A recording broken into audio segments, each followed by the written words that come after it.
ఈరోజు వాసవి కన్యకా పరమేశ్వరి జయంతి. ఈ సందర్భంగా ఎలాంటి విధి విధానాలు పాటిస్తే సమస్త శుభాలు కలుగుతాయో, అలాగే బుధవారం సందర్భంగా అన్ని సమస్యలు అధిగమించటానికి, కష్టాల నుంచి సులభంగా బయటపడటానికి గణపతికి సంబంధించి ఎలాంటి ప్రత్యేకమైన విధి విధానాలు పాటించాలో నేటి శుభం లాభం అనే శీర్షికన పరిశీలిద్దాం. ప్రధానంగా ఈరోజు వాసవి కన్యకా పరమేశ్వరి అమ్మవారి జయంతి సందర్భంగా వాసవి కన్యకా పరమేశ్వరి అమ్మవారి చిత్రపటానికి గంధం బొట్లు, కుంకుమ బొట్లు అలంకరించటం, అమ్మవారి చిత్రపటం దగ్గర నువ్వుల నూనె దీపాన్ని వెలిగించటం, అలాగే వాసవి కన్యకా పరమేశ్వరి అమ్మవారికి నిమ్మకాయల దండను సమర్పించటం, ధూపం వేయటం, అమ్మవారి అనుగ్రహం కోసం మిరియాల పొంగలి నైవేద్యంగా సమర్పించి దాన్ని ప్రసాదంగా స్వీకరించడం ద్వారా సమస్త శుభాలను సిద్ధింపజేసుకోవచ్చు. వ్యాపారపరమైన వ్యవహారాల్లో మంచి పురోభివృద్ధిని అందిపుచ్చుకోవచ్చు. అలాగే బుధవారం సందర్భంగా గణపతికి సంబంధించిన కొన్ని ప్రత్యేకమైన విధి విధానాలు పాటిస్తే శుభము లాభము త్వరగా చేకూరుతాయి. విద్యార్థులు విద్యారంగంలో విశేషంగా రాణించటానికి, పోటీ పరీక్షల్లో అత్యున్నత స్థాయిలో రాణించటానికి, జ్ఞాపక శక్తిని పెంపొందింపజేసుకోవటానికి బుధవారం రోజు పసుపు కలిపిన నీటితో గణపతి విగ్రహానికి అభిషేకం చేయటం, 21 ఎర్రగన్నేరు పూలతో గణపతిని పూజిస్తూ ఓం సుముఖాయ నమః అనే మంత్రాన్ని మనసులో స్మరించుకోవటం, గణపతికి బెల్లం పొంగలి నైవేద్యంగా సమర్పించడం ద్వారా గణపతి అనుగ్రహం కలిగి విద్యారంగంలో మంచి పురోభివృద్ధిని సాధించవచ్చు. అలాగే సంతానం జీవితంలో మంచి పురోభివృద్ధిని సాధించాలంటే, సంతానం అత్యున్నత స్థాయిలో జీవితంలో ఎదగాలంటే తల్లిదండ్రులు ఎవరైనా సరే బుధవారం గణపతి ఆలయానికి వెళ్ళి గణపతి ఆలయ ప్రాంగణంలో జంట దీపాలు ఆవు నెయ్యితో వెలిగించాలి.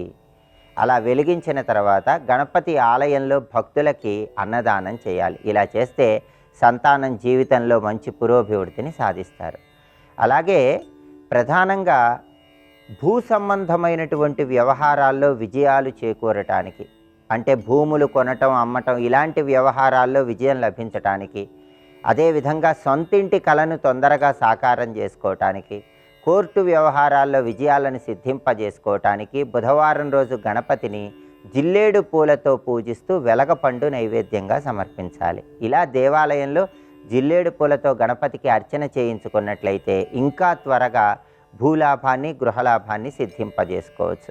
అలాగే బహిర్గత అంతర్గత శత్రువుల బాధల నుంచి సులభంగా బయటపడటానికి, శత్రువులను సైతం మిత్రులుగా మార్చుకోవటానికి బుధవారం సందర్భంగా గణపతిని ఎర్ర మందార పూలతో పూజించాలి.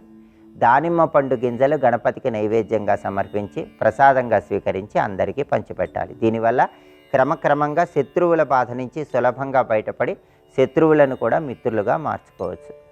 అదేవిధంగా తీవ్రమైన అప్పుల సమస్యలు ఉన్న వాళ్ళు ఎవరైనా సరే ఆ తీవ్రమైన అప్పుల సమస్యల నుంచి త్వరలో ఆదాయ మార్గాలు పెరిగి బయటపడాలంటే మీకు దగ్గరలో ఉన్నటువంటి గణపతి ఆలయానికి బుధవారం వెళ్ళి రాగులు కలిపిన అన్నాన్ని గణపతికి నివేదనగా సమర్పించి ఆ రాగులు కలిపిన అన్నాన్ని గణపతి ఆలయ ప్రాంగణంలో భక్తులకు పంచిపెట్టాలి. ఇలా చేయటం ద్వారా క్రమక్రమంగా రుణబాధల నుంచి బయటపడవచ్చు. అలాగే వృత్తిపరంగా అత్యున్నత స్థాయికి ఎదగటానికి, ఆకస్మికంగా వచ్చే కష్టాల నుంచి సులభంగా బయటపడటానికి గణపతి ఆలయంలో గణపతికి బుధవారం సందర్భంగా బెల్లం పొంగలి నివేదించి ఆ బెల్లం పొంగలి ఆలయ ప్రాంగణంలో భక్తులకు పంచిపెట్టాలి. ఇలా చేస్తే వృత్తిపరంగా పురోభివృద్ధి ఏర్పడుతుంది.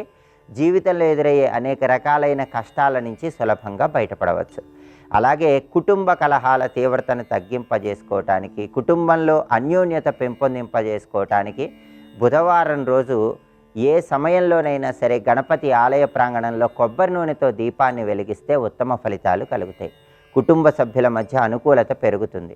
అలాగే గణపతి అనుగ్రహం ద్వారా అన్ని విఘ్నాలను తొలగింపజేసుకోవటానికి బుధవారం నుంచి ప్రారంభించి ప్రతిరోజు కూడా కేరువామాలతో ఓం గ్లౌం గణపతయే నమః అనే మంత్రాన్ని జపించుకుంటూ ఉండాలి. కేరువామాల అంటే గణపతికి ఎంతో ప్రీతిపాత్రం. కేరువామాల ధరించిన, కేరువామాలికతో గణపతి మంత్రాన్ని జపించిన గణపతి అనుగ్రహం ద్వారా అన్ని విఘ్నాలు తొలగింపజేసుకొని శుభము లాభము అందిపుచ్చుకోవచ్చు. బుధవారం సందర్భంగా ఈ ప్రత్యేకమైన విధి విధానాలు పాటించండి. గణపతి అనుగ్రహం ద్వారా సమస్త శుభాలను సిద్ధింపజేసుకోండి.